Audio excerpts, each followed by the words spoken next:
ಓಂ ಶ್ರೀ ಗುರುಭ್ಯೋ ನಮಃ. ಎಲ್ರಿಗೂ ನಮಸ್ಕಾರ. ಸನಾತನವಾಣಿ ಯೂಟ್ಯೂಬ್ ಚಾನೆಲ್ಗೆ ಸ್ವಾಗತ. ನೀವೇನಾದರೂ ಜ್ಯೋತಿಷ್ಯಕ್ಕೆ ಸಂಬಂಧಪಟ್ಟಂತೆ ಮಾಹಿತಿಗಳನ್ನು ತಿಳ್ಕೊಳ್ಬೇಕು ಅಂತಿದ್ರೆ, ಹಾಗೆ ಜ್ಯೋತಿಷ್ಯದ ತರಗತಿಗಳಾಗಿರಲಿ ಅಥವಾ ಜಾತಕ ವಿಶ್ಲೇಷಣೆಯನ್ನು ಮಾಡಿಸೋದಿದ್ರೆ ಈ ಕೆಳಗೆ ಬರ್ತಿರುವಂಥ ನಂಬರ್ಗೆ ವಾಟ್ಸಪ್ ಮಾಡಿ ಕನ್ಸಲ್ಟೇಷನನ್ನು ತೆಗೆದುಕೊಳ್ಬೋದು. ಈ ವಿಡಿಯೋದ ಡಿಸ್ಕ್ರಿಪ್ಷನ್ ಬಾಕ್ಸ್ನಲ್ಲಿ ನಿಮಗೆ ಗ್ರೂಪಿನ ಲಿಂಕ್ ಇದೆ. ಇನ್ನು ಯಾರು ಬೇಕಾದರೂ ಕೂಡ ಜ್ಯೋತಿಷ್ಯದ ಮಾಹಿತಿಗಳನ್ನು ತಿಳ್ಕೊಳ್ಳೋಕೆ ಗ್ರೂಪ್ಗೆ ಜಾಯ್ನ್ ಆಗಬಹುದು. ಹಾಗಿದ್ರೆ ಇವತ್ತಿನ ವಿಚಾರಕ್ಕೆ ಬರೋಣ.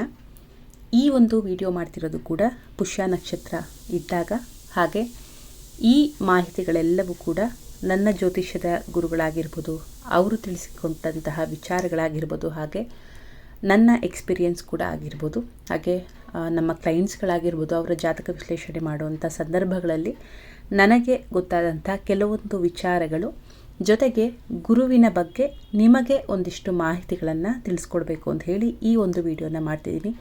ಕಂಪ್ಲೀಟಾಗಿ ಮಾಹಿತಿಯನ್ನು ನೋಡಿ, ಹಾಗೆ ಗುರುವಿನ ವಿಚಾರಗಳನ್ನು ಕೂಡ ತಿಳ್ಕೊಳ್ಳಿ. ಬಹಳನೇ ಅನುಕೂಲ ಆಗುತ್ತೆ ಅಂತಲೇ ಹೇಳ್ತೀನಿ.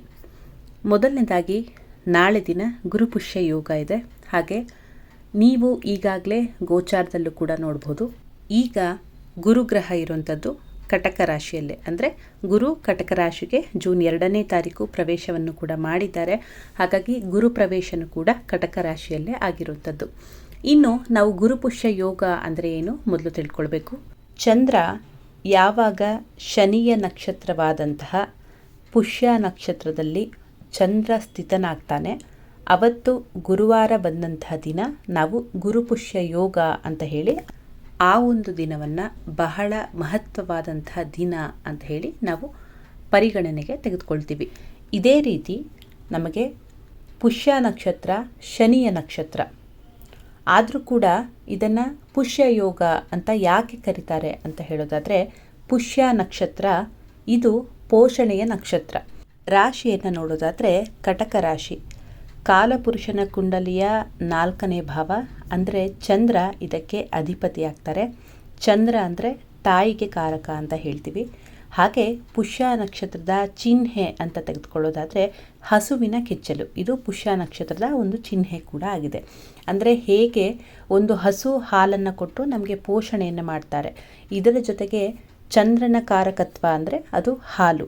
ಇಲ್ಲಿ ಪೋಷಣೆಯನ್ನು ಕೊಡುವಂತಹ ಒಂದು ನಕ್ಷತ್ರ ಅಂತ ನಾವು ಪುಷ್ಯ ನಕ್ಷತ್ರಕ್ಕೆ ಹೇಳುವಂಥದ್ದಿದೆ. ಈ ಒಂದು ಮಹತ್ವವಾದಂತಹ ದಿನ ಹಾಗೆ ಯೋಗ ಕೂಡಿ ಬಂದಿರುವಂತಹ ದಿನ ನಮಗೆ ನಾಳೆ ಪ್ರಾಪ್ತಿಯಾಗ್ತಿದೆ.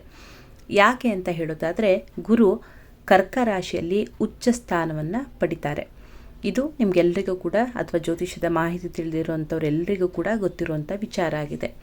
ಇದರ ಜೊತೆಗೆ ನಾಳೆ ಗುರುಪುಷ್ಯ ಯೋಗ ಅಂದರೆ ಚಂದ್ರ ಪುಷ್ಯ ನಕ್ಷತ್ರದಲ್ಲಿ ನಾಳೆ ಇರುವಂಥದ್ದು, ಜೊತೆಗೆ ಗುರುವಾರ ಕೂಡ ಬಂದಿರೋದ್ರಿಂದ ನಮಗೆ ಈ ದಿನ ಬಹಳ ಮಹತ್ವವಾಗಿದೆ.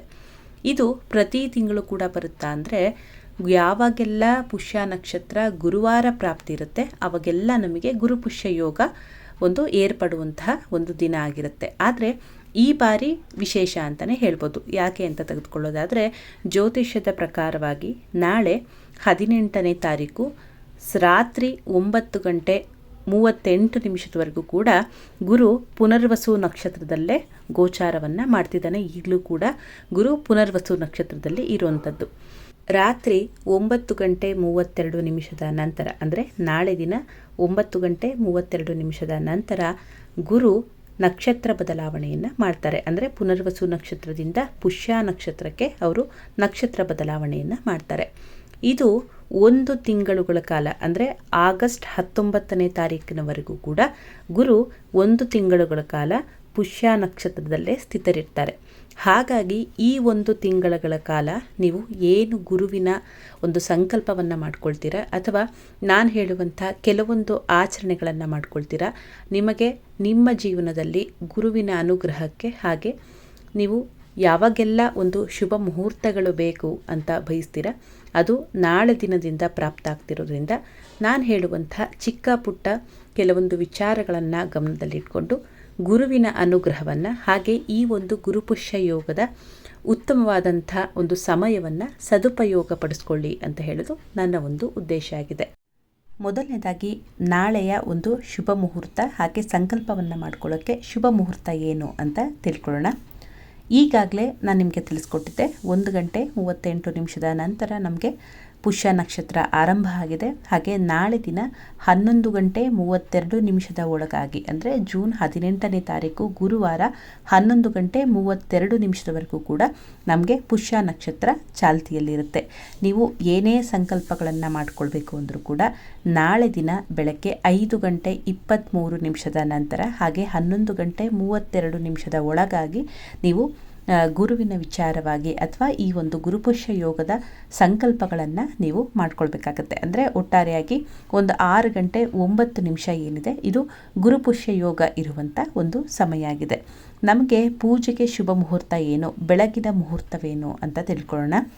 ಬೆಳಗ್ಗೆ 5:59 ನಂತರ ಹಾಗೆ 6:59 ಒಳಗಾಗಿ ನೀವು ಸಂಕಲ್ಪಗಳನ್ನು ಮಾಡ್ಕೊಳ್ಳಿ. ಕಾರಣ ಏನು ಅಂತಂದರೆ ಈ ಒಂದು ಸಮಯದಲ್ಲಿ ಗುರುಹೋರನೂ ಕೂಡ ನಮಗೆ ಪ್ರಾಪ್ತಿ ಇರುತ್ತೆ.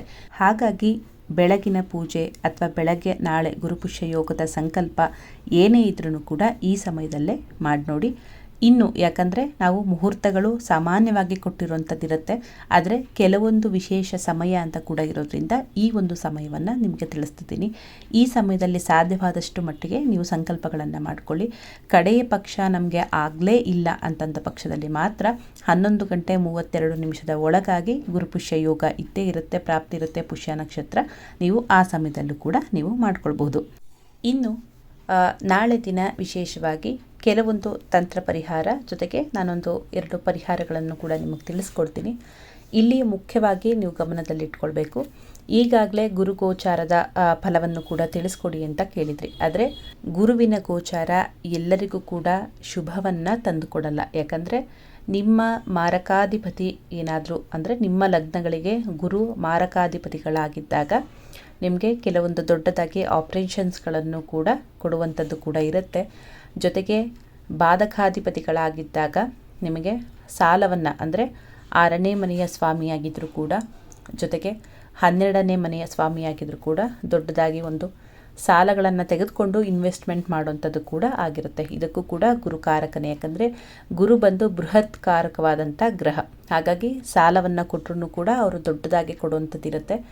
ಜೊತೆಗೆ ನೀವು ಗುರು ಎಲ್ಲೇ ಕುಳಿತುಕೊಂಡ್ರೂ ಕೂಡ ಆ ಒಂದು ಮನೆಯನ್ನು ವಿಸ್ತಾರವನ್ನು ಮಾಡ್ತಾರೆ, ಅಂದರೆ ದೊಡ್ಡದಾಗಿ ಮಾಡುವಂಥದ್ದು. ಸೊ ಅವರು 2ನೇ ಭಾವದಲ್ಲಿ ಕೂತ್ಕೊಂಡ್ರು ಅಂದರೆ ಹಣದ ವಿಚಾರವಾಗಿ ನಿಮಗೆ ಹೆಚ್ಚು ಗಳಿಕೆ ಮಾಡುವಂಥದ್ದು ಕೂಡ ಸಂಪತ್ತನ್ನು ಕೂಡ ಕೊಡ್ತಾರೆ. ಅದೇ ರೀತಿ 6ನೇ ಭಾವದಲ್ಲಿ ಕೂತ್ಕೊಂಡ್ರೂ ಕೂಡ ಸಾಲವನ್ನು ಕೂಡ ದೊಡ್ಡದ ಮಟ್ಟದಲ್ಲೇ ಕೊಡ್ತಾರೆ, ಜೊತೆಗೆ ಅನಾರೋಗ್ಯವನ್ನು ಕೂಡ ನಿಮಗೆ ಕೊಡುವಂಥದ್ದೇ ಆಗುತ್ತೆ. ಇನ್ನು ಅಷ್ಟಮ ಭಾವದಲ್ಲಿ ಕೂತ್ಕೊಂಡ್ರೆ ಜ್ಯೋತಿಷ್ಯದಲ್ಲಿ ಒಳ್ಳೆ ರೀತಿ ಜ್ಞಾನವನ್ನು ಕೂಡ ಕೊಡ್ತಾರೆ. ಅದೇ ರೀತಿ ಕಷ್ಟಗಳು ಕೂಡ ನಿಮಗೆ ಸ್ವಲ್ಪ ದೊಡ್ಡದಾಗೇ ಇರುವಂಥದ್ದು ಕೂಡ ಇರುತ್ತೆ. ಇನ್ನು 12ನೇ ಭಾವದಲ್ಲಿ ಕುಳಿತುಕೊಂಡಾಗ ಗುರು 12ನೇ ಭಾವ ನ್ಯಾಚುರಲ್ ಆಗಿ ಆಧ್ಯಾತ್ಮಿಕ ಒಂದು ವಿಚಾರಗಳನ್ನು ಕೂಡ ತಿಳಿಸ್ಕೊಡುವಂಥದ್ದು ಕೂಡ ಆಗುತ್ತೆ. ಹಾಗೆ ನೀವು ಯಾವುದೇ ಈಗ ಒಂದು ಸೈಟನ್ನು ತೆಗೆದುಕೊಳ್ಳೋದಾಗಿರ್ಬೋದು ಅಥವಾ ನೀವು ಹೊರದೇಶಕ್ಕೆ ಪ್ರಯಾಣವನ್ನು ಮಾಡುವಂಥದ್ದಾಗಿರ್ಬೋದು, ಈ ವಿಚಾರಗಳಲ್ಲೂ ಕೂಡ ದೊಡ್ಡದಾಗಿ ಇನ್ವೆಸ್ಟ್ಮೆಂಟ್, ಯಾಕಂದರೆ 12ನೇ ಭಾವ ಇನ್ವೆಸ್ಟ್ಮೆಂಟ್ ಭಾವನೂ ಕೂಡ ಆಗಿರೋದ್ರಿಂದ ಇಲ್ಲಿ ದೊಡ್ಡದಾಗಿ ಇನ್ವೆಸ್ಟ್ಮೆಂಟ್ ಮಾಡುವಂಥದ್ದು ಕೂಡ ಗುರುವೇ ಕೊಡ್ತಾರೆ. ಸೊ ಹಾಗಾಗಿ ಸಾಲನೂ ಕೂಡ ಕೊಡ್ತಾರೆ, ಅಂದರೆ ಖಂಡಿತ ಸಾಲವನ್ನು ಕೂಡ ಕೊಡ್ತಾರೆ. ಎಷ್ಟರ ಮಟ್ಟಿಗೆ ಕೊಡ್ತಾರೆ ಅಂದರೆ ದೊಡ್ಡ ಮಟ್ಟದಲ್ಲೇ ಗುರು ಕೊಡುವಂಥದ್ದು. ಸೊ ಗುರು ಏನೇ ಕೊಟ್ಟರು ಕೂಡ ದೊಡ್ಡ ಮಟ್ಟದಲ್ಲೇ ಕೊಡುವಂಥದ್ದು ಇರುತ್ತೆ. ಹಾಗಾಗಿ ಎಲ್ಲರಿಗೂ ಕೂಡ ಗುರು ಗೋಚಾರ ಶುಭ ಅಲ್ಲ, ಹಾಗೆ ಎಲ್ಲರಿಗೂ ಕೂಡ ಅಶುಭ ಅಲ್ಲ. ನಿಮ್ಮ ಲಗ್ನಗಳಿಗೆ ಅನುಸಾರವಾಗಿ ಅವರು ಫಲಗಳನ್ನು ಕೊಡ್ತಾರೆ. ಸೊ ಹಾಗಿದ್ರೆ ಈಗ ನಾವು ಯಾವ ರೀತಿ ಈ ಒಂದು ದಿನವನ್ನು ಉಪಯೋಗವನ್ನು ಮಾಡ್ಕೊಳ್ಬೇಕು ಅಂತ ತಗೊಂಡಾಗ, ಮೊದಲನೇದಾಗಿ ಯಾರದ್ದೇ ಜಾತಕದಲ್ಲಿ ಗುರು ಅಶುಭ ಸ್ಥಾನದಲ್ಲಿ ಇದ್ದರೆ, ಅಂದರೆ ಫಾರ್ ಎಕ್ಸಾಂಪಲ್ ಆಗಿ ತೆಗೆದುಕೊಳ್ಳೋದಾದರೆ ಗುರು ಏನಾದರೂ ನಿಮ್ಮ ಜಾತಕಗಳಲ್ಲಿ ಅಥವಾ ನಿಮ್ಮ ಮಕ್ಕಳ ಜಾತಕಗಳಲ್ಲಿ 6, 8, 12ನೇ ಭಾವಗಳಲ್ಲಿ ಇದ್ದಾರೆ, ಅಥವಾ ನಿಮಗೆ ಗುರು ಮಹಾದಶೆ ಗುರುವಿನ ಭುಕ್ತಿ ನಡೀತಿದೆ, ನಿಮಗೆ ಪದೇ ಪದೇ ತೊಂದರೆಗಳು ಆಗ್ತಿದೆ ಅಂತಂದ ಪಕ್ಷದಲ್ಲಿ ಮಾತ್ರ ನಾಳೆ ದಿನದಿಂದ ಗುರುವಿಗೆ ಸಂಬಂಧಪಟ್ಟಂತೆ ಗುರುವಿನ ಮಂತ್ರವನ್ನು ಹೇಳುವ ಬದಲಾಗಿ ನೀವು ದಾನಗಳನ್ನು ಕೊಡಬೇಕು. ಇದು ಯಾವ ರೀತಿ ಅಂತ ತೆಗೆದುಕೊಳ್ಳೋದಾದರೆ ಈ 1 ತಿಂಗಳ ಕಾಲ ನೀವು 3 ಬಾಳೆಹಣ್ಣು, ಸೊ ಇದನ್ನು ಹಸುವಿಗೆ ದಾನವನ್ನು ಕೊಡುವಂಥದ್ದಾಗಿರ್ಬೋದು, ಅಥವಾ ಕಡಲೆಕಾಳನ್ನು ದೇವಸ್ಥಾನಕ್ಕೆ ಸೂರ್ಯ ಮುಳುಗುವುದರ ಒಳಗಾಗಿ ಪ್ರತಿ ಗುರುವಾರ, ಅಂದರೆ ನಾಳೆಯಿಂದ ಪ್ರಾರಂಭ ಮಾಡಿ ಪ್ರತಿ ಗುರುವಾರ ನೀವು ದಾನವನ್ನು ಕೂಡ ಒಂದು ಕನಿಷ್ಠ 3 ವಾರಗಳು ಕೊಟ್ಟು ನೋಡಿ. ಹೆಚ್ಚಾಗಿ ಕೊಡುವಂಥ ಅವಶ್ಯಕತೆ ಇಲ್ಲ, ಬರೀ 3 ವಾರಗಳು ನೀವು ದಾನವನ್ನು ಕೊಡಬೇಕಾಗತ್ತೆ. ಹಾಗೆ ವಿದ್ಯಾರ್ಥಿಗಳಿಗೆ ಗುರುವಿನ ಅವಶ್ಯಕತೆ ಬಹಳಷ್ಟು ಇದೆ. ಯಾಕಂದರೆ ವಿದ್ಯೆಗೆ ಕಾರಕ ನಮಗೆ ಗುರುನೇ ಬರೋದ್ರಿಂದ ಮಕ್ಕಳಿಗೆ ಸಾಮಾನ್ಯವಾಗಿ ಗುರುವಿನ ತತ್ವವನ್ನು ಹೆಚ್ಚಾಗಿ ದಾನವನ್ನು ಕೊಡೋ ಹಾಗಿಲ್ಲ. ಆದರೂ ಕೂಡ ಏನಾದರೂ ಲಿವರ್ಗೆ ಸಂಬಂಧಪಟ್ಟಿರೋ ಹಾಗೆ ಅಥವಾ ಜಾಂಡೀಸ್ ಬರ್ತಿದೆ ಮಕ್ಕಳಿಗೆ, ಅಥವಾ ಆರೋಗ್ಯದಲ್ಲಿ ತುಂಬ ಸಮಸ್ಯೆಗಳಾಗ್ತಿದೆ, ಅಥವಾ ವಿದ್ಯೆಗೆ ಬಹಳಷ್ಟು ತೊಂದರೆಗಳಾಗ್ತಿದೆ ಅಂತಂದ ಪಕ್ಷದಲ್ಲಿ ಮಾತ್ರ ನೀವು 3 ವಾರಗಳ ಕಾಲ ಕಡಲೆಕಾಳನ್ನು ಮಕ್ಕಳ ಕೈಲಿ ದಾನವನ್ನು ಕೊಡಿಸ್ಬೇಕು. ಹೆಚ್ಚಾಗಿ ದಾನವನ್ನು ಕೊಡಿಸ್ಬೇಡಿ. ದಾನಗಳನ್ನು ಕೊಡಬೇಕಾದ್ರೂ ಕೂಡ ನಾವು ಯೋಚನೆ ಮಾಡಬೇಕಂದ್ರೆ, ಖಂಡಿತವಾಗ್ಲೂ ದಾನವನ್ನು ಕೊಡಬೇಕಾದ್ರೂ ಕೂಡ ನಾವು ಯೋಚನೆ ಮಾಡೇ ದಾನಗಳನ್ನು ಕೊಡಬೇಕು. ಯಾಕಂದರೆ ನಿಮ್ಮ ಜಾತಕದಲ್ಲಿ ಆ ಗ್ರಹ ಏನಾದರೂ ಶುಭವಾಗಿದ್ದರೆ ನಿಮ್ಮ ಶುಭ ಫಲವೂ ಕೂಡ ಹೋಗುತ್ತೆ. ಹಾಗಾಗಿ ನೀವು ಈ ವಿಚಾರಗಳನ್ನು ತಿಳಿದುಕೊಂಡು ನಿಮ್ಮ ಜಾತಕದಲ್ಲಿ ಏನಾದರೂ ಗುರು 6, 8, 12ರಲ್ಲಿ ಇದ್ದರೆ, ಅಥವಾ ಗುರುದಶ ಗುರುಭುಕ್ತಿ ನಡೀತಿದೆ, ನಮಗೆ ಪದೇ ಪದೇ ತೊಂದರೆಗಳಾಗ್ತಿದೆ, ಸಾಲ ಹೆಚ್ಚುತ್ತಿದೆ, ಈ ರೀತಿ ಎಲ್ಲ ತೊಂದರೆಗಳು ಕೂಡ ಇದೆ ಅಂತಂದ ಪಕ್ಷದಲ್ಲಿ ಮಾತ್ರ ನೀವು ದಾನವನ್ನು ಕೊಡಬೇಕಾಗುತ್ತೆ. ಇನ್ನು ಯಾರಿಗೆಲ್ಲ ಗುರು ಶುಭ ಸ್ಥಾನದಲ್ಲಿ ಕುಳಿತುಕೊಂಡಿದ್ದಾನೆ, ಸಪೋಸ್ ಎಕ್ಸಾಂಪಲ್ ಆಗಿ ತೆಗೆದುಕೊಳ್ಳೋದಾದರೆ, ಗುರುವಿನ ದೃಷ್ಟಿ ಏನಾದರೂ 5ನೇ ಭಾವ, ಹಾಗೆ 7ಮ ಭಾವ, ಹಾಗೆ 9ನೇ ಭಾವ, ಈ ಒಂದು ಭಾವಗಳಿಗೆ ಗುರುವಿನ ದೃಷ್ಟಿ ಸ್ವಾಭಾವಿಕವಾಗಿ ಇರುವಂಥದ್ದಿದೆ.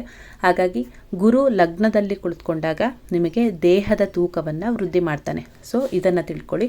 ನಿಮ್ಮ ಲಗ್ನದಲ್ಲಿ ಗುರು ಸ್ಥಿತನಾಗಿದ್ದಾನೆ ಅಂದರೆ ನಿಮ್ಮ ದೇಹದಲ್ಲಿ ಹೊಟ್ಟೆಯ ಭಾಗ ಸ್ವಲ್ಪ ಫ್ಯಾಟ್ ಸ್ಟೋರ್ ಆಗುವಂಥದ್ದಾಗುತ್ತೆ, ಜೊತೆಗೆ ನಿಮ್ಮ ತೂಕ ಹೆಚ್ಚಳವೂ ಕೂಡ ಆಗುತ್ತೆ. ಹಾಗಾಗಿ ಆರೋಗ್ಯದ ವಿಚಾರವಾಗಿ ನೀವು ಸೇವಿಸುವಂಥ ಆಹಾರದ ವಿಚಾರವಾಗಿ ಗಮನದಲ್ಲಿಟ್ಕೊಳ್ಳಿ. ಇನ್ನು ದೇಹಕ್ಕೆ ವ್ಯಾಯಾಮ, ವಿಶೇಷವಾಗಿ ಗುರು ಚಂದ್ರ ಅಂದರೆ 4ನೇ ಭಾವದಲ್ಲಿ ಸ್ಥಿತನಿದ್ದಾಗ ಎದೆಗೆ ಸಂಬಂಧಪಟ್ಟಿರೋ ಹಾಗೆ ಕಫ ವೃದ್ಧಿಯನ್ನು ಕೂಡ ಕೊಡೋದ್ರಿಂದ ನೀವು ಪ್ರಾಣಾಯಾಮವನ್ನು ಹೆಚ್ಚಾಗಿ ಮಾಡಬೇಕು. ಯಾಕಂದರೆ ಗುರು ಉಚ್ಚ ಸ್ಥಾನವನ್ನು ಪಡೆಯುವಂಥದ್ದು ನಮಗೆ ಎದೆಯ ಭಾಗ, ಚಂದ್ರ ಅಂದರೆ ಕಟಕ ರಾಶಿ ಬಂದು ಎದೆಯ ಭಾಗ ಬರುತ್ತೆ, ಕಾಲಪುರುಷನ ಕುಂಡಲಿಯ 4ನೇ ಭಾವ. ಹಾಗಾಗಿ ಹೆಚ್ಚಾಗಿ ಪ್ರಾಣಾಯಾಮಗಳನ್ನು ಮಾಡಿಕೊಳ್ಳುವಂಥದ್ದಾಗಿರ್ಬೋದು, ಅಥವಾ ದೇಹಕ್ಕೆ ವ್ಯಾಯಾಮವನ್ನು ಕೊಡುವಂಥದ್ದು ಗುರು ನಿಮಗೆ ಶುಭ ಫಲವನ್ನು ಕೊಡ್ತಾನೆ. ನಾವು ಎಲ್ಲ ಪರಿಹಾರವನ್ನು ಬರೀ ಹೋಮ ಹವನ ಪೂಜೆಯಿಂದ ಮಾತ್ರ ಅಲ್ಲ, ಈ ರೀತಿಯೂ ಕೂಡ ನಾವು ಪಡ್ಕೊಳ್ಬಹುದು. ಜೊತೆಗೆ ಗುರುವಿಗೆ ಸಂಬಂಧಪಟ್ಟಂತೆ ಅರಿಶಿನ ಕೊಂಬು ಅಂದರೆ ಅರಿಶಿನ ಅಥವಾ ಕೇಸರಿ ಅಂತ ನಾವು ಏನು ಹೇಳ್ತೀವಿ, ನಾಳೆ ದಿನ 3 ಅರಿಶಿನ ಕೊಂಬನ್ನು ತೆಗೆದುಕೊಳ್ಳಿ. ನೀವು ಪ್ರತಿ ಒಂದು ದಿನ ಅದನ್ನು ಹಣೆಗೆ ಹಚ್ಕೊಳ್ತಾ ಹೋಗಬೇಕು. ಅಂದರೆ ಅರಿಶಿನದ ಕೊಂಬನ್ನು ತೀದಿ ಅದರಲ್ಲಿ ಬರುವಂಥ ಗಂಧವನ್ನು ನಿಮ್ಮ ಮಕ್ಕಳಿಗೆ ಜೊತೆಗೆ ನೀವು ಕೂಡ ಹಣೆಗೆ ಇಟ್ಕೊಳ್ಬಹುದು. ಮತ್ತು ಇದನ್ನು ರಾತ್ರಿಯ ವೇಳೆ 8 ಗಂಟೆಯಿಂದ 9 ಗಂಟೆಯ ಒಳಗಾಗಿ ರಾತ್ರಿ ಹೊಕ್ಕಳಿಗೂ ಕೂಡ ಹಚ್ಚಬೇಕು. ಯಾಕಂದರೆ ಗುರು ಅಜೀರ್ಣಕ್ಕೆ ಕಾರಕನೂ ಕೂಡ ಆಗ್ತಾನೆ. ಅಂದರೆ ಯಾರ ಜಾತಕದಲ್ಲಿ ಗುರು ಚೆನ್ನಾಗಿಲ್ಲ ಅವ್ರಿಗೆ ಅಜೀರ್ಣವನ್ನು ಕೂಡ ತಂದು ಕೊಡ್ತಾನೆ. ಹಾಗಾಗಿ ಹೊಟ್ಟೆಗೆ, ಹೊಕ್ಕಳಿನ ಭಾಗಕ್ಕೆ ಅರಿಶಿನವನ್ನು ಲೇಪನವನ್ನು ಮಾಡುವಂಥದ್ದು, ಜೊತೆಗೆ ಕೇಸರಿಯನ್ನು ಕೂಡ ಲೇಪನವನ್ನು ಮಾಡುವಂಥದ್ದು, ಜೊತೆಗೆ ನಿಮ್ಮ ಹಣೆಗೆ ಅಥವಾ ಮಕ್ಕಳ ಹಣೆಗೆ ಅರಿಶಿನವನ್ನು ಕೂಡ ಹಚ್ಚುವಂಥದ್ದು. ಅಂದರೆ ಅರಿಶಿನದ ಕೊಂಬನ್ನು ತೇದು ಅದನ್ನು ಅರಿಶಿನವಾಗಿ ಹಣೆಗೆ ಹಚ್ಕೊಳ್ಳುವಂಥದ್ದು ಅಥವಾ ಕೇಸರಿಯನ್ನು ಹಚ್ಕೊಳ್ಳುವಂಥದ್ದನ್ನು ನೀವು ಪ್ರಾರಂಭ ಮಾಡಿ ನೋಡಿ. ನಿಮ್ಮ ಜೀವನದಲ್ಲಿ ಈ ಒಂದು ತಿಂಗಳುಗಳ ಕಾಲ ಬಹಳಷ್ಟು ಬದಲಾವಣೆಗಳು ಕಾಣುತ್ತೆ ಅಂತಲೇ ಹೇಳ್ತೀನಿ. ಇನ್ನು ಹಣದ ವಿಚಾರವಾಗಿ ತೊಂದರೆಗಳಿದೆ. ಯಾಕಂದರೆ ಗುರು ಹಣಕ್ಕೂ ಕೂಡ ಕಾರಕ, ಜೊತೆಗೆ ಸಂತಾನ ಭಾವ, ನಮ್ಮ ಪೂರ್ವ ಪುಣ್ಯ ಸ್ಥಾನಕ್ಕೂ ಕೂಡ ಕಾರಕನಾಗಿದ್ದಾರೆ. ಹಾಗಾಗಿ 3 ಅರಿಶಿನದ ಕೊಂಬನ್ನು ತೆಗೆದುಕೊಳ್ಳಿ. ಹಾಗೆ ಹಳದಿ ವಸ್ತ್ರ, ಇದು ನೀವೇನಾದರೂ ಅಂಗಡಿಯಲ್ಲಿ ಪರ್ಚೇಸ್ ಮಾಡೋದಾಗಿದ್ದರೆ ನೀವು ಚೌಕಾಕಾರವಾಗಿ ಇರುವಂಥ ಹಳದಿ ವಸ್ತ್ರವನ್ನು ಅಲ್ಲೇ ಕಟ್ ಮಾಡಿಸಿ ತೆಗೆದುಕೊಂಡು ಬರಬೇಕು. ಮನೆಯಲ್ಲಿ ಬಂದು ಆ ವಸ್ತುಗಳನ್ನು ಕಟ್ ಮಾಡೋವಂಥದ್ದಾಗಿರಲಿ, ನೀವು ಮಾಡೋ ಹಾಗೆ ಇಲ್ಲ. ಸೊ ನೀವೇನೇ ಮಾಡೋದಿದ್ರೂ ಕೂಡ ಅರಿಶಿನದ ಒಂದು ಬಟ್ಟೆಯನ್ನು ತೆಗೆದುಕೊಳ್ಳೋ ಬರೋದಿದ್ದರೆ ನೀವು ಅಂಗಡಿಯಲ್ಲಿ ಅದನ್ನು ಕಟ್ ಮಾಡಿಸಿ ನೀವು ತಂದಿಟ್ಕೊಳ್ಬೋದು. ಈ ಒಂದು ಅರಿಶಿನದ ಬಟ್ಟೆಗೆ ನೀವು ಅರಿಶಿನ, ಕುಂಕುಮ, ಅಕ್ಷತೆಯನ್ನು ಹಾಕಿ 3 ಅರಿಶಿನದ ಕೊಂಬನ್ನು ಇಟ್ಟು ನೀವು ಒಂದು ಸಂಕಲ್ಪವನ್ನು ಮಾಡಿಕೊಳ್ಳಿ. ಅಂದರೆ ಹಣದ ವಿಚಾರವಾಗಿ ನಮಗೆ ಅಭಿವೃದ್ಧಿಯಾಗಲಿ ಮತ್ತು ಹಣಕ್ಕೆ ಸಂಬಂಧಪಟ್ಟಿರೋ ಹಾಗೆ ಏನು ಬ್ಲಾಕೇಜಸ್ ಇದೆ ಅದು ನಿವಾರಣೆ ಆಗಲಿ ಅಂತ ಹೇಳಿ ನೀವು ಕೇಳ್ಕೊಳ್ಬೇಕು. ಇದೆಲ್ಲ ಒಂದು ಸಂಕಲ್ಪಗಳನ್ನು ಮಾಡ್ಕೊಳ್ಳೋಕ್ಕೂ ಮುಂಚೆ ಮುಖ್ಯವಾಗಿ ಗಣಪತಿಯ ಪ್ರಾರ್ಥನೆಯನ್ನು ಮಾಡಿ ಗಣಪತಿಗೆ ಸಂಕಲ್ಪವನ್ನು ಮಾಡಿಕೊಳ್ಳಿ. ಯಾವ ಕಾರ್ಯಕ್ಕೋಸ್ಕರ ನೀವು ಈ ಒಂದು ಆಚರಣೆಯನ್ನು ಮಾಡ್ತಿದ್ದೀರಾ, ನಿಮ್ಮ ಹೆಸರು ನಕ್ಷತ್ರ ಗೊತ್ತಿದ್ರೆ ಅದನ್ನು ಹೇಳ್ಕೊಳ್ಳಿ. ಹೆಸರು ನಕ್ಷತ್ರ ಗೊತ್ತಿಲ್ಲ ಅಂದರೆ ಬದಲಾಗಿ ನಿಮ್ಮ ಹೆಸರನ್ನು ಹೇಳಿಕೊಂಡು ಯಾವ ಕಾರ್ಯಕ್ಕೋಸ್ಕರ, ಅಂದರೆ ಏನಾದರೂ ಒಂದು ಉದ್ದೇಶವನ್ನು ಇಟ್ಕೊಳ್ಳಿ.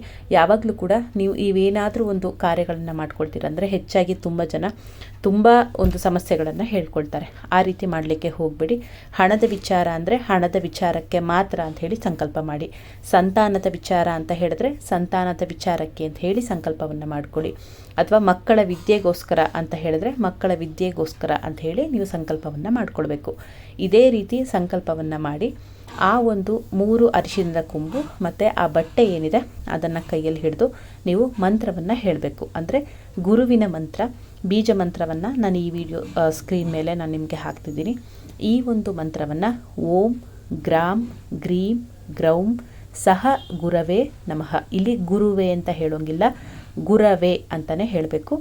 ಈ ರೀತಿ ಹೇಳಿ ಗುರುವಿನ ಒಂದು ಮಂತ್ರವನ್ನು 333 ಬಾರಿ ಗುರುವಿನ ಮಂತ್ರವನ್ನು ಹೇಳಿ, ಅಥವಾ 508 ಬಾರಿ ಈ ಒಂದು ಮಂತ್ರವನ್ನು ಹೇಳಿ ನೀವು ಆ ಒಂದು ಬಟ್ಟೆಯಲ್ಲಿ ಅರಿಶಿಣದ ಕೊಂಬನ್ನು ಕಟ್ಟಿ ನೀವು ನಿಮ್ಮ ಕ್ಯಾಶ್ ಬಾಕ್ಸ್ ಆಗಿರಲಿ ಅಲ್ಲಿ ಇಡಬಹುದು, ಅಥವಾ ನಿಮ್ಮ ದೇವರ ಮನೆಯ ಈಶಾನ್ಯ ಮೂಲೆಯಲ್ಲಿ ನೀವು ಅದನ್ನು ಇಟ್ಟು ಪ್ರತಿದಿನ ಪೂಜೆಯನ್ನು ಮಾಡಿ.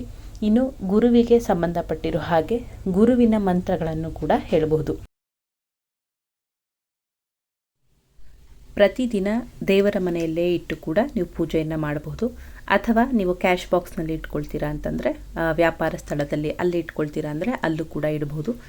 ಈ ರೀತಿಯಾಗಿ ಒಂದು ಸಂಕಲ್ಪವನ್ನು ಮಾಡ್ಕೊಳ್ಳಿ. ಪ್ರತಿದಿನ ಈ 1 ತಿಂಗಳ ಕಾಲ ಏನಿದೆ ಯಾವುದಾದರೂ ಗುರುಗಳ ಮಂತ್ರವನ್ನು ನೀವು ಉಚ್ಚಾರಣೆ ಅಂದರೆ ಒಂದು ಚಿಕ್ಕದಾಗಿ ನಾಮಜಪ ಆಗಿರಲಿ, ಯಾಕಂದರೆ ಶ್ರೀ ಗುರು ರಾಘವೇಂದ್ರಾಯ ನಮಃ ಈ ಒಂದು ಮಂತ್ರ ಜಪವನ್ನು ಮಾಡೋದಾಗಿರ್ಬೋದು, ಅಥವಾ ಗುರು ದತ್ತಾತ್ರೇಯರ ಮಂತ್ರವನ್ನು ಪಠಣೆಯನ್ನು ಮಾಡುವಂಥದ್ದಾಗಿರ್ಬೋದು, ನೀವು ಮಾಡಬಹುದು. ಈ ಒಂದು ತಿಂಗಳು ಬಹಳನೇ ಉತ್ತಮವಾಗಿ ಈ ಒಂದು ಸದುಪಯೋಗವನ್ನು ಪ್ರತಿಯೊಬ್ಬರೂ ಕೂಡ ಪಡಿಸ್ಕೊಳ್ಳಿ. ಗುರುವಿನ ಅನುಗ್ರಹ ಎಲ್ರಿಗೂ ಕೂಡ ಆಗಲಿ. ಇನ್ನು ಈ ಒಂದು ವಿಚಾರಗಳಿಗೆ ಸಂಬಂಧಪಟ್ಟಂತೆ ಏನಾದರೂ ಡೌಟ್ಸ್ಗಳಿದ್ರೆ ನೀವು ಕಮೆಂಟ್ ಮಾಡಬಹುದು. ಹಾಗೆ ಕೊನೆಯಲ್ಲಿ ಪ್ರಶ್ನೆ ಕೂಡ ಬರ್ಬೋದು, ಆ ಒಂದು ಕಟ್ಟಿರುವಂತಹ ಅರಿಶಿಣದ ಕೊಂಬನ್ನು ಏನು ಮಾಡಬೇಕು ಅಂತ ಹೇಳಿ. ನಾನು ಏನು ಹೇಳಿದೆ ಇದನ್ನು ಕ್ಯಾಶ್ ಬಾಕ್ಸ್ನಲ್ಲಿ ಇಡಿ ಅಂತ, ಅದೇ ರೀತಿ ಕ್ಯಾಶ್ ಬಾಕ್ಸ್ನಲ್ಲಿ ಇಡಬಹುದು, ಅಥವಾ ದೇವತಾ ಕೋಣೆಯಲ್ಲೂ ಕೂಡ ನೀವು ಅದನ್ನು ಇಡಬಹುದು. ಇನ್ನು ಇಟ್ಟು ಅದಕ್ಕೆ ಪ್ರತಿದಿನ ಪೂಜೆಯನ್ನು ಕೂಡ ಮಾಡಬಹುದು. ಇನ್ನು ನಿಮ್ಮ ಜೀವನದಲ್ಲಿ 48 ದಿನದ ಒಳಗಾಗಿ ಕುಟುಂಬದ ವಿಚಾರಗಳಲ್ಲಾಗಿರಲಿ, ಅಥವಾ ಮಕ್ಕಳ ವಿಚಾರಗಳಲ್ಲಾಗಿರಲಿ, ಅಥವಾ ನೀವೇನು ಸಂಕಲ್ಪವನ್ನು ಮಾಡ್ಕೊಂಡಿದ್ದೀರಾ ಅದರ ವಿಚಾರಗಳಲ್ಲಿ ನಿಮಗೆ ಸಮಾಧಾನ ಅಂತೂ ಖಂಡಿತವಾಗ್ಲೂ ಸಿಕ್ಕೇ ಸಿಗುತ್ತೆ ಅಂತ ನಾನು ಹೇಳ್ತೀನಿ. ಯಾಕಂದರೆ ಇದೆಲ್ಲವೂ ಕೂಡ ನಾನು ನನ್ನ ಕ್ಲೈಂಟ್ಸ್ಗಳ ಒಂದು ಚಾರ್ಟ್ಗಳನ್ನು ನೋಡಿ ಹಾಗೆ ನನ್ನ ಎಕ್ಸ್ಪೀರಿಯನ್ಸ್ನ ನಿಮ್ಮ ಬಳಿ ಒಂದು ಶೇರ್ ಮಾಡ್ಕೊಳ್ತಿರೋವಂಥದ್ದು. ಪ್ರತಿಯೊಬ್ಬರು ಕೂಡ ಈ ಒಂದು ಗುರುಪುಷ್ಯ ಯೋಗದ ದಿನ ವಾಹನ ಖರೀದಿ ಆಗಿರಲಿ, ಅಥವಾ ಹೊಸ ಮನೆಗೆ ಅಂದರೆ ಹಾಲುಕ್ಸುವಂತಹ ಒಂದು ಆಚರಣೆಗಳನ್ನಾಗಲಿ ನೀವು ಖಂಡಿತವಾಗ್ಲೂ ಮಾಡಬಹುದು. ಅಥವಾ ವಾಹನ ಖರೀದಿ ಆಗಲಿ, ಅಥವಾ ಯಾವುದೇ ಒಂದು ಧಾರ್ಮಿಕ ಪುಸ್ತಕಗಳ ಖರೀದಿ ಆಗಿರಲಿ, ಅಥವಾ ಮಕ್ಕಳಿಗೆ ಅಡ್ಮಿಷನನ್ನು ಮಾಡಿಸೋದಾಗಿರ್ಬೋದು, ಅಥವಾ ಮಕ್ಕಳಿಗೆ ಓದಿನ ವಿಚಾರವಾಗಿ ಪುಸ್ತಕಗಳ ಖರೀದಿಯನ್ನು ಮಾಡೋದಾಗಿರ್ಬೋದು, ಅಥವಾ ನಿಮ್ಮ ಗುರುಗಳ ಆಶೀರ್ವಾದವನ್ನು ತೆಗೆದುಕೊಳ್ಳೋದಾಗಿರ್ಬೋದು, ಅಥವಾ ಗುರುಪಾದುಕೆಯ ದರ್ಶನವನ್ನು ಮಾಡೋದಾಗಿರ್ಬೋದು, ಅಥವಾ ಗುರುಗಳ ದರ್ಶನವನ್ನು ಮಾಡೋದಾಗಿರ್ಬೋದು, ಎಲ್ಲವೂ ಕೂಡ ಉತ್ತಮವಾದಂಥ ಒಂದು ಆಚರಣೆಗಳೇ ಆಗಿದೆ. ಹಾಗಾಗಿ ನಿಮ್ಮ ಕೈಲಾದ ಮಟ್ಟಿಗೆ ನೀವು ಮಾಡಬಹುದು. ಅಥವಾ ಈ ಒಂದು 48 ದಿನಗಳ ಕಾಲ ನೀವು ಗುರುಗಳ ಆಶೀರ್ವಾದವನ್ನು ತೆಗೆದುಕೊಳ್ಳೋಕ್ಕೆ ಗುರುವಿನ ದರ್ಶನ ಅಥವಾ ಗುರುವಿನ ಮಂತ್ರ ಜಪ ಆಗಿರ್ಬೋದು, ಅಥವಾ ನೀವು ಯಾರು ಗುರು ಅಂತ ಹೇಳಿ ಅವರನ್ನು ಆರಾಧನೆಯನ್ನು ಮಾಡ್ತೀರಾ ನೀವು ಅವರ ಒಂದು ಮಂತ್ರ ಜಪಗಳನ್ನು ಕೂಡ ಮಾಡಬಹುದು. ಈ ಒಂದು ತಿಂಗಳ ಕಾಲ ಏನಿದೆ ಆ ಸಮಯವನ್ನು ಸರಿಯಾಗಿ ಸದುಪಯೋಗವನ್ನು ಪಡಿಸ್ಕೊಳ್ಳಿ. ಸಾಧ್ಯವಾದರೆ ಈ ಒಂದು ಸರಳ ತಂತ್ರ ಪರಿಹಾರವನ್ನು ಕೂಡ ನೀವು ಮಾಡಬಹುದು. ಮಾಹಿತಿ ಅನುಕೂಲ ಆಗಿದ್ದರೆ ಬೇರೆಯವ್ರಿಗೂ ಕೂಡ ಶೇರ್ ಮಾಡಿ. ಇನ್ನು ಈ ಒಂದು ವಿಚಾರಗಳಲ್ಲಿ ನಿಮಗೇನಾದರೂ ಡೌಟ್ಸ್ಗಳು ಬಂದಿದ್ದರೆ ನೀವು ಕಮೆಂಟ್ ಮಾಡ್ಬೋದು. ಮತ್ತೆ ಮುಂದಿನ ವಿಡಿಯೋದಲ್ಲಿ ಸಿಗ್ತೀನಿ. ಧನ್ಯವಾದಗಳು.